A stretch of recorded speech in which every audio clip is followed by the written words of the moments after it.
When those actions in a man's life or a woman's life, or those thoughts that are wrong, that are sinful, when those actions become your friends, that's when you have your conscience seared with a hot iron.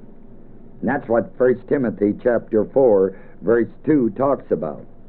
Speaking lies and hypocrisy, having their conscience seared with a hot iron.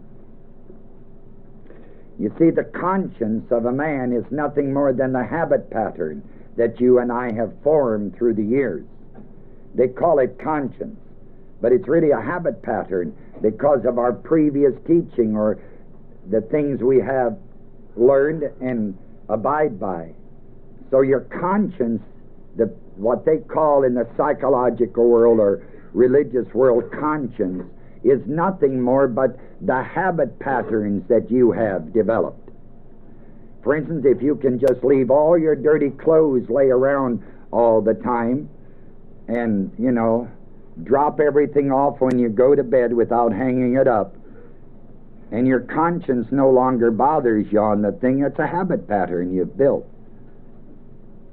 And I was thinking in terms of things that occurred in the lives of men and women. And that is that finally you get to the place, the first time you do something and you, in your own inner part, your conscience says to you, that's not quite right.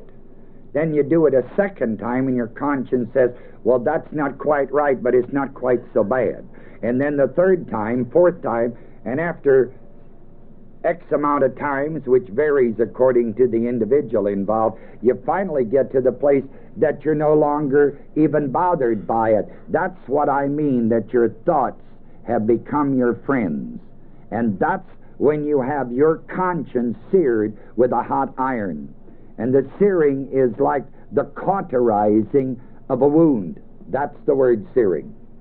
The cauterizing of it. The searing of it. It no longer bleeds, no longer an infection. You've just seared it to where you're no longer bothered by it.